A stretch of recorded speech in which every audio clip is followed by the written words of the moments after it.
Hello, welcome back to Education on Fire. Today I'm delighted to be chatting to Dr. Sophia Morgan, who's an educator, author, and entrepreneur whose work focuses on career literacy, academic advising, and helping students make intentional choices about their futures.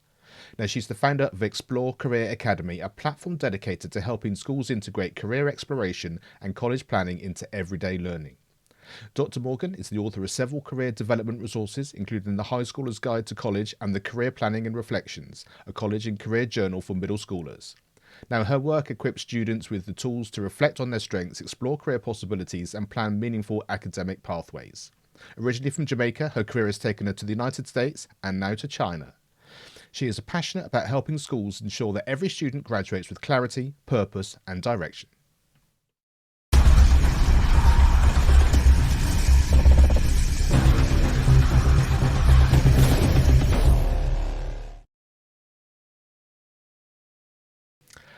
Hi, Dr. Sophia. Thank you so much for joining us here on the Education on Fire podcast. Great to chat to people from around the world. We talk to a lot of people from the US. It's great to chat to someone who's all the way over in China. And I think we should probably just start with that story in terms of the journey from Jamaica to China and how I think what you're creating in terms of that sort of Explore Career Academy has that sort of global reach, I think, as well as just being specific. So yeah, thanks so much for being here. And thanks, Mark, so much for inviting me. Yes, it's an exciting story. As the word explore suggests, I'm an explorer.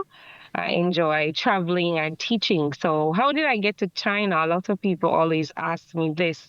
So, as you mentioned, I'm Jamaican. So, I taught and worked in Jamaica for about 9 years. And then I actually left Jamaica and went to the United States, where I was teaching for about 5 years. At the end of my tenure there, I was kind of wondering, what am I going to be doing next? Am I going to go to another country?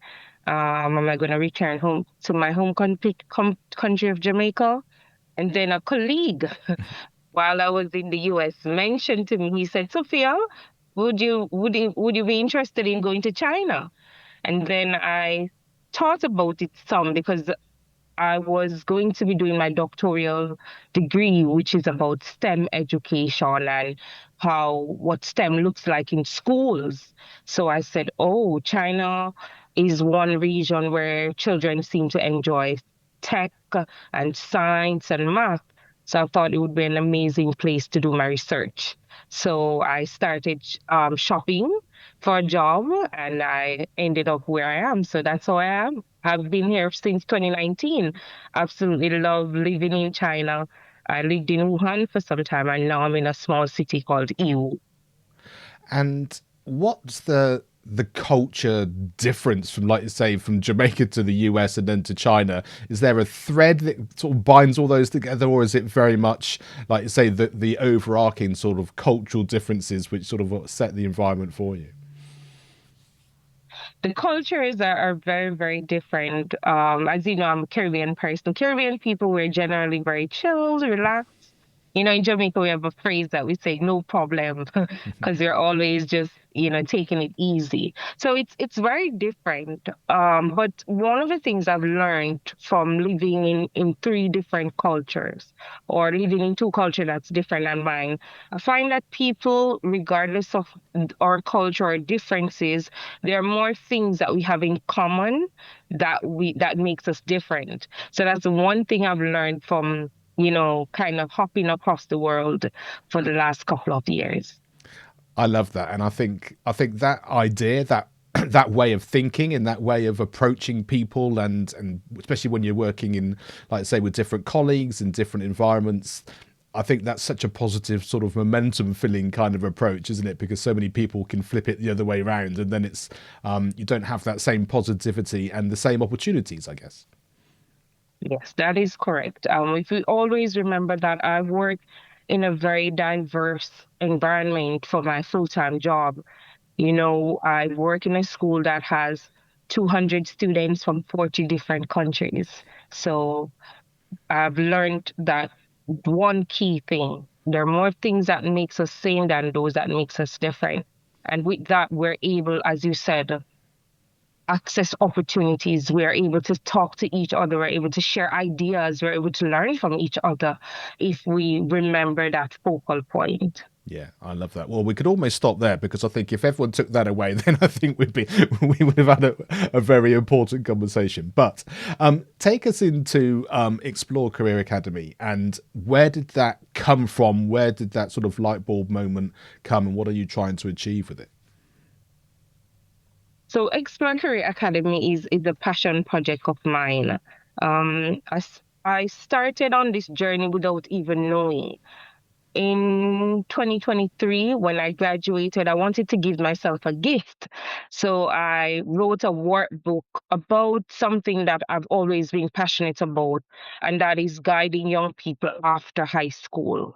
You know, answering that question that everyone tends to ask, or young people, what are you going to do with your life, or what's going to happen next year after high school? So that's how I wrote my first workbook, which is the high schooler's guide to career and college planning, or college and career planning. And when I wrote the book, I was like, okay, yeah, I did my publishing, and I was actually finished with it. It was just a gift for myself, and something that I can give the world.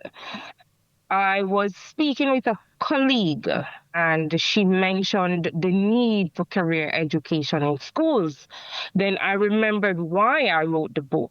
I wrote the book because I was thinking of myself as a young person in Jamaica, and how we prepare for life after high school. And the educators do an amazing job, but they also are lacking some resources. Then I started reflecting about how I saw career planning done when I was teaching in the US. And then that was further confirmed, how it's done here in China. And so I wanted to create something that helps every young person have a plan after high school, what I call a post-secondary planning. So that was the idea, or the big idea, with Explore Career Academy. And I think one of the biggest takeaways I took when I was sort of looking over everything that you've produced is the sense that I think I sort of identified with that sense of the one-off workshop days, the one-off career days, which is supposed to give you all the information you need in terms of where you want your life to go next. And if you just think about that, it just seems like a completely unrealistic idea as a concept to begin with, because of course there are so many facets to it, there's so many skills that you need, there's so much information that you need as you go through. And I remember my careers day, they said, what are you interested in? And we filled out loads of sheets and you had a conversation. It's like, yes, well, I was a very keen musician and luckily ended up becoming a professional musician, but it was kind of, you can go into the army band or you can go and teach music somewhere. And that's a million miles away from how my career is actually developed, because actually it was much more nuanced than that. And luckily I had the opportunities and the people around me to guide me in that way. But I think I'm probably a typical example of kind of the sorts of support I got and information that I got just based on that kind of sort of one size fits all idea of what is possible. Yes. And that's the problem I'm trying to solve. When I started, I wondered, you know, as how do we support everyone? So there's a phrase I normally use, that when I'm building something for students, something for teachers, something for administrators, and something for parents. Because all these people must come together in order to support our young person. When they're finished with high school, every student in the building, I believe, for an administrator, that is something that you worry about. Not some of your students, or 20% or 30%, but 100% of your students. You want to make sure that each student has a plan after high school. And it doesn't mean that everyone needs to apply for college. So if you think about a parent who perhaps have a senior year student, and maybe in year 11 or year 10, the student said, that your child says, I'm going to be a lawyer, I'm going to be a doctor. Then year 12 comes, application process starts, and the child may say, I'm not going to college. Imagine the bomb that has entered the parent's home. The parent probably will go to school to find out what's happening. Why doesn't Mark want to go to college? What am I going to do with Mark? So we want to be able to create a system in place that helps everyone respond to support these young people and also for them to be able to support themselves. And that's why when I talk about Explore Career Academy, we emphasize helping schools move from career days to career systems, um, helping the child identify what are my skills, what are my passions, what are my competencies, and where do these overlap, and give the student pathways, not to say go apply to this university or this program or go to this college, but these are pathways. I always give my students top three.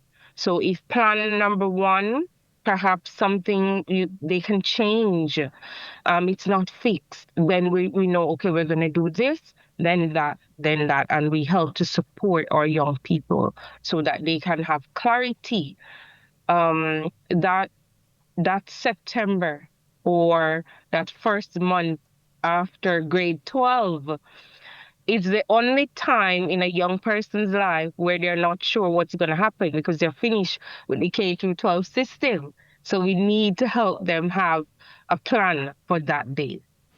And I think the thing I love the most about what you said is that sense of being able to support everybody. It's a theme that comes up a lot here on the podcast in terms of the idea of community. And if you have the young person, the child at the centre, like you said, you've got the administrators, you've got the teachers, you have the educators in whatever form that looks like. You've got your parents, you've got people around the school that are supporting the school, and people, whether it's a mentor or a football club or a music school or whatever it happens to be. Everyone plays their part.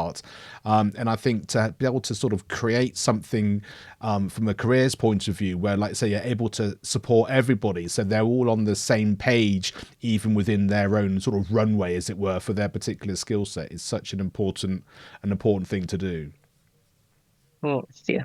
That's what we're building because we understand that in most schools, if we reflect on how careers were approached, it's usually a one-off conversation, perhaps with your favorite teacher who perhaps sees some potential in you. That happened to me.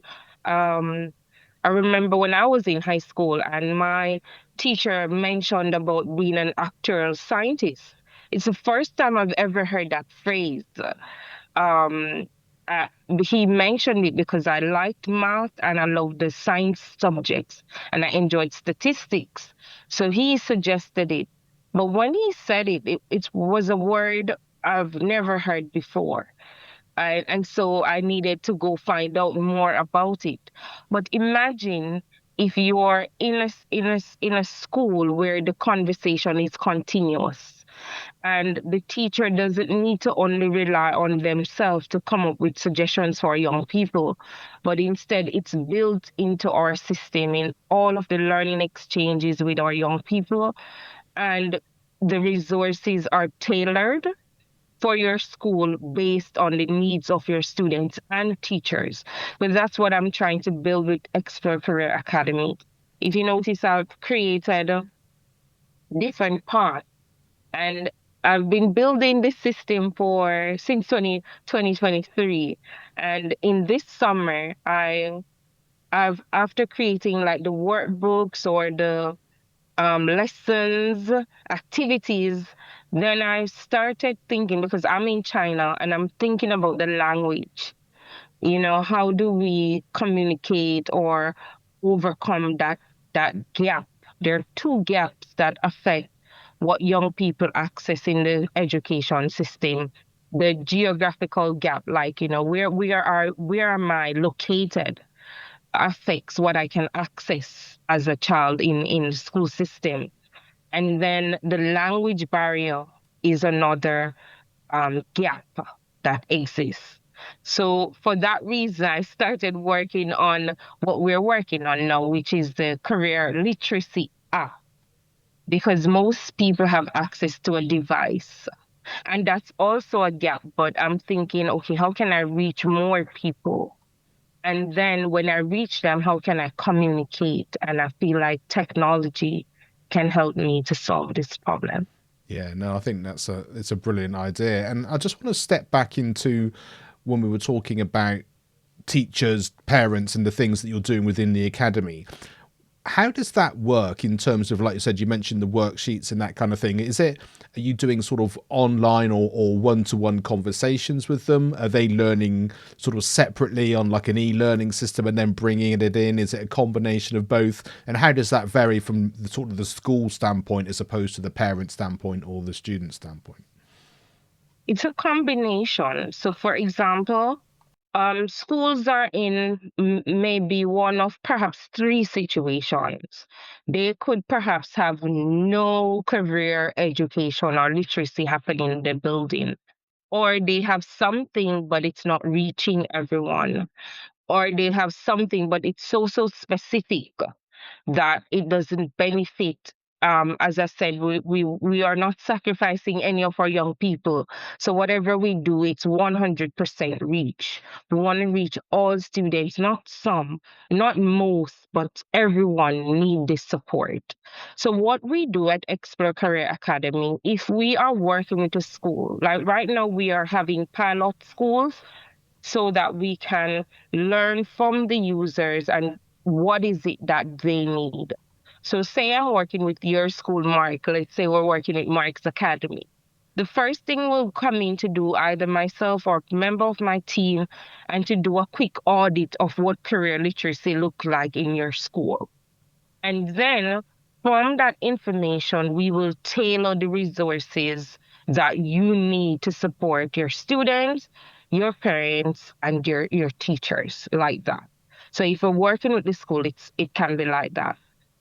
We also have parents who perhaps want a little bit more or students who want a little bit more. And that's where the app comes in because anyone can download the app and access the resources.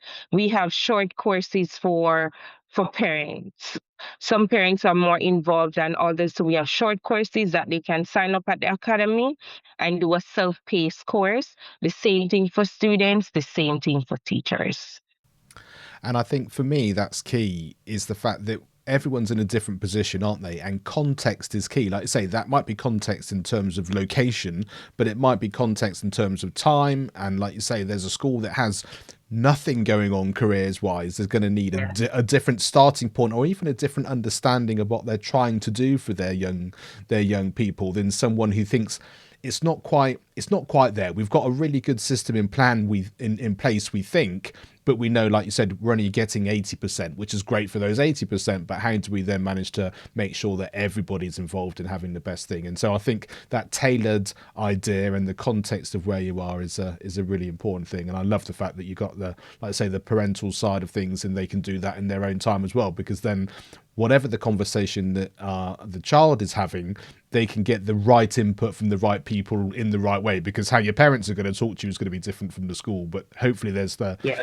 the kind of the same intensity or the same kind of focus about how that's going to go, even if the tone of the conversation is going to be different, so to speak. Different. Yes, that's correct. That's correct. We want to make sure that the children have what I call 360 support because that sometimes is lacking for our young people.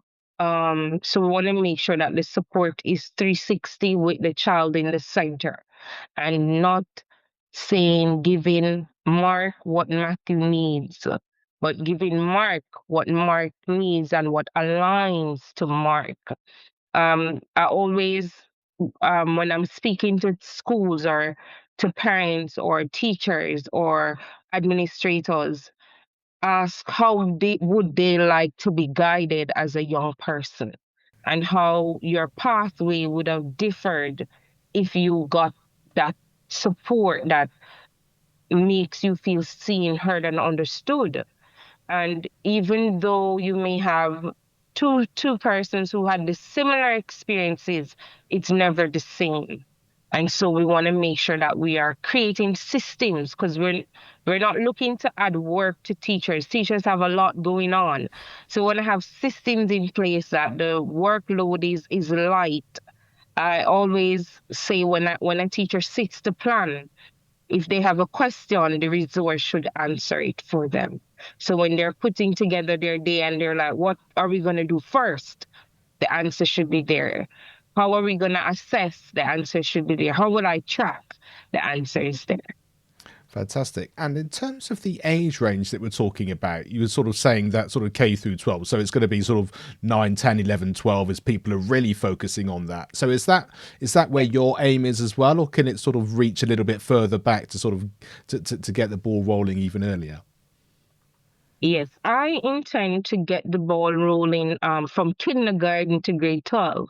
And every time I say this, persons are saying, isn't our babies too young to be learning about career?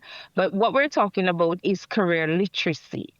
And this is very, very important as a distinction between everything else. What we want is to empower our young people and our students. So in kindergarten, we're not asking our babies which college you're gonna apply for or which which career you want to do. But instead, when we build created the resources, it integrates what they're already learning. So for example, we have a coloring book, but it's not just an ordinary coloring book. It is arranged where we have a letter of the day, because that's how it usually is in kindergarten. They have the letter of the week or the number of the week. And so we do something very, very simple. A is for artist, and we are just introducing, having them learn, not having what happened to me. Like I said, when I heard about an actual scientist, it's the first I've heard that phrase. Imagine throughout they're hearing about different careers, seeing different careers, opening their imagination so that they can imagine, okay, about these different careers. And that's the big idea. So we're not saying that for kindergartners. In kindergarten, you integrate the skills that they're already learning. They need to learn our letters, how they sound. They need to learn their sight words. All of that is integrated in the resources in kindergarten. Then, as they progress through the system, we expose them or give them a chance to explore a little bit more. So, in lower primary, again, the aim is different. These are a 1 to 3s, depending on where you are. And we are introducing careers again, having them see and understand and integrate into what we're already doing. The focal point now, of course, is at high school, because this is the exit. At this point, we narrow down. By now, we believe our young people should be able to say, okay, these are my passions, these are my skills, these are my competencies. What opportunities are available for me to explore based on these? The big idea is not for them to say apply to university or to pick a career. Actually, what we're helping them to do is be aligned. If you think about yourself as an adult, like for me, I'm an educator. I enjoy teaching anything to anyone at any time. But teaching is a very challenging profession. Imagine you're in a challenging profession that you don't like, that does not align with who you are. It makes the tough days tougher.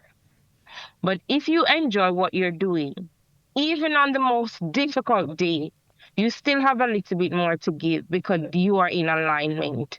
This is what you're passionate about. This is what you're good at. And so those things help you to live a better adult life.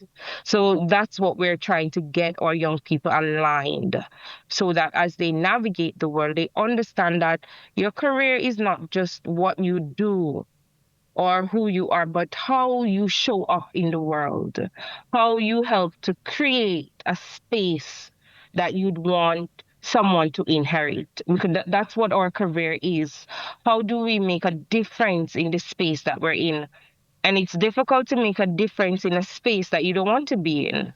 And you spend your entire adult life wanting to be in a different space, but you're just stuck here. And I guess on that point as well is the fact that if you've been through that and you're thinking about your future life post school or learning in that way, even if you end up going into somewhere where it doesn't feel like you've aligned, and somewhere there's a mismatch or something changes, because you're aware of all of those things, it's an easier kind of pivot then into where life might take you after that. So like say, that skill set early on is really key. Yeah. I I think also that whole sort of 360 idea of how these things are put together is really important, and the awareness. And that's why I really liked the fact you touched on, like say, kindergarten through, because our recent series with Professor Dr. Gare Graus was talking about the perceptions of young people in terms of what those jobs can be. And he was talking specifically about sort of a deprived area here in the UK. And they were going into Manchester Airport and talking about the jobs they could see as well as the jobs that were behind the scenes. And the young Mhm. children saying, well, I can't be a pilot because people from this area don't fly planes. They assumed it would Mhm. actually it would look somewhere different. So from such a young age, the perception of what a job is that you can do, and even understanding that those jobs exist, they're sort of part and parcel of sort of that sort of social identity, and a kind of the makeup of sort of areas and families. And so I think the discussions that you're having early on and the exposure to all of that is absolutely incredible. Yes, yes. And you mentioned the key word, awareness. Our young people are not able to access and explore what they're unaware of. It's just that simple. And for us to bring awareness to them, it cannot happen by chance. You see, the school system is so important for me, and perhaps I'm biased because I'm an educator. But everything I always say when I was visiting Jamaica, and I always go back to my primary school, which is just a few steps from my home in my rural community of Williamsfield, Westmoreland. And what I realize is awareness is so important. So you can only, as a child growing up in maybe a rural area, you can only you sometimes feel you can only access what you can see. Imagine if the school had a way to introduce new ideas about where your what your pathways could be, right? Imagine that conversation is happening, because it doesn't matter where you're having the conversation with young people. All you have to do is to plant the idea for them and plant it early. And young people are more resilient and innovative and creative than we realize. I always see that even with my son. Today we're doing our fingerprints, for example, when we're going through immigration. And I couldn't see that I need to put my four fingers by the side of the fingerprinting. I just kept putting my thumb and then insisting that I should remove my thumb and then put my hands there. And my son, he said, "Mommy, put it here." And then he mentioned to me that sometimes we as adults, we are not able to see what children are seeing. And we think that because they're kids, they don't know. And that's what he was saying to me at the airport. I was saying, so interesting.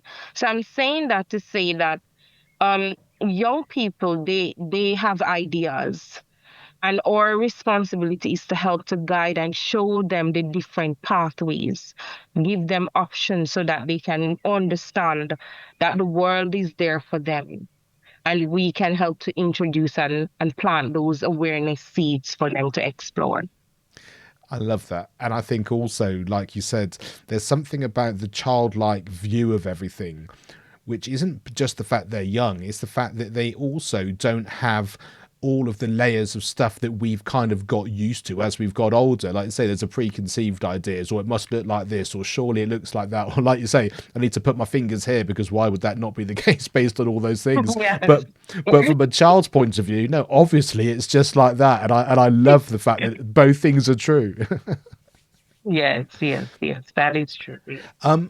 So having talked about this, if you were told when you were, let's say, between 5 and 10, that you would be working in China and you would have developed the Exploring Careers Academy and your life would look like this, What do you think you would have thought then? Would you just thought that's complete nonsense, or because of what you know now, did you inherently have that sense that anything was possible and it wasn't so far fetched? I think perhaps I've always been a child who I could see that I had a bright future, for lack of a better word. I felt like I would explore, but I didn't realize I would explore so far. You know, my exploration, perhaps I was just thinking about Jamaica because I grew up in a very small rural community where, we didn't have access to a lot. And that's where I went to primary school, Williamsfield All Age Primary School, Williamsfield All Age School. Now they've renamed it as primary school. And then I went to high school for Puddersfield High School. So I really didn't think a lot about my life outside of Jamaica. When I was finished with Teachers College, I remember I got a job in the US and I couldn't understand why I'd leave Jamaica. It didn't make sense to me to ever leave the island. So even in my early 20s, this didn't cross my mind because I always said, me, I'm staying in Jamaica. This is my home. I'm not gonna go to a foreign country where I have to eat foreign food, have foreign language. And this was when I was finished with Teachers College. So imagine now when I left to explore actually when I had my son. And I wanted Morgan to be able to access the world. That actually was my motivation. I wanted him to be able to not learn about the world in a book, but learn by seeing and interacting and doing. And I also wanted him to grow up in a space with just different people and different culture. So that was my motivation when I left home to say for my son, I felt like I wanted a different pathway for him. That's what I was seeking. And that's one of the things that I raised my son to travel, to interact with different people, to not be limited by just what you can see, but be an explorer. And yeah. And that's also what you've created for everyone else through the academy, which I love. I mean, as an educator, as someone who has the academy on the go, I can't imagine as a mother that you've got any spare time. But is there anything else you're planning? Anything else that you're trying to put into the world to help people in different ways as well? Yes, it's a busy time, but I've enjoyed maximizing my 24 hours. I enjoy balancing. That's a key thing in whatever you're doing, to balance. But in terms of Explore Career Academy, there's so much going on because I've spent the last 6 months working on alignment, vertical and horizontal alignment. If you're an educator, those phrases are so important as we create systems for our students to make sure that everything is aligned. And so right now, Explore Career Academy, we have completed our um high school suite, meaning that we have everything to support a high school that wants to be more intentional about career literacy in their building.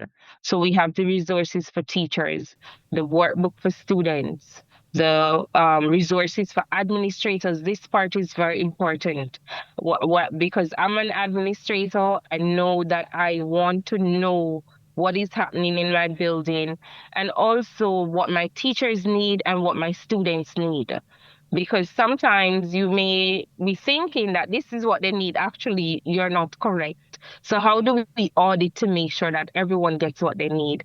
And of course, what the parents need. We have consolidated everything into our um, clarity, career clarity application. And right now, actually, I will hear news soon from my developer if we are finished with the approval processes for it to be available in the app stores. So today is the deadline. So I'm hoping if we need to make changes, no problem. We're building, we're educators, we're innovators. We don't mind making changes. So we'll learn if we need to make changes. If not, we'll continue building. And I'm having a leadership summit in Jamaica in the summer, in July. The dates I haven't finalized as yet. And then one thing that we're most excited about is being one of the startups that's going to showcase in EduTech Asia in Singapore in November.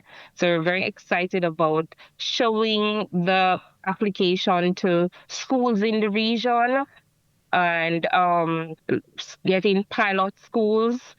It's important for us to get our pilot schools going. That way we can see, okay, how can we improve the service again for our young people, for our teachers, for our principals, our school administrators, and of course for our parents. So that's what we're building.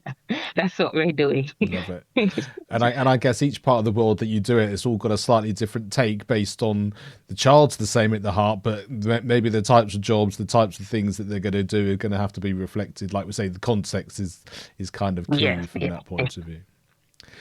Now, the acronym FIRE is really important to us here at Education on Fire, and by that we mean feedback, inspiration, resilience, and empowerment. What is it that strikes you when you hear that from one word or to a collection? Oh, this phrase it means so much for me. I'm thinking mostly as an educate, as an administrator, and how feedback is so important. And one of the things that we need to be mindful or be intentional about as educators is ensure that our feedback inspire those who are receiving the feedback, help to build that resilience in them and empower them. You see, even when we are thinking about our schools, thinking even about our children, anyone, when you're in a position to provide feedback, it's not something to take lightly, but it needs to be intentional. Your feedback must do these three things that you've mentioned here. And this is key. It's not supposed to say if you're gonna give feedback without providing inspiration or helping the person develop resilience or empowering them so that they can improve what they're getting the feedback on, then we need to make some changes. So this is an amazing acronym as I'm looking at it and seeing how they come together to make a change, to empower. That word is so important, to empower so we can know where we're going next. What are we gonna do? You know?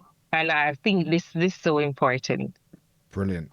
You put that so well. I'm going to go back and write that down in the way that you did it because it flows so beautifully, and I've never heard it put quite in that way before, which is why I love people's different takes on it, and I think that's so nicely done. Thank you, Sophia. It's been great to chat to you. It's great to chat to someone with so much experience in all the different avenues that we've said. Where would you like people to go in and find out more about Explore Career Academy and anything else you'd like to share with them? With everything we're doing again, you know me, I'm about consolidating, making sure everything is at your fingertip. Everything Explore Career Academy can be found at our website. Very, very simple. www.explorecareeracademy.com. You go there, you'll see all our big idea, all the programs that we offer, how to download our APP, which will be approved, and that way you're able to access all the resources and also get in touch with me or any member of my team so that we can either visit your school, support young people, you know, whatever service you need as it relates to career literacy. We are here to solve that problem. Amazing. Keep up the great work. I really appreciate it. It's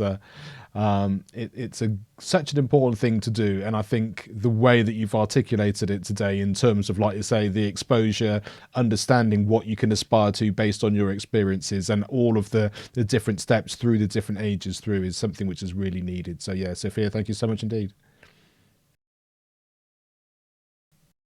Education is not the filling of a pail, but the lighting of a fire.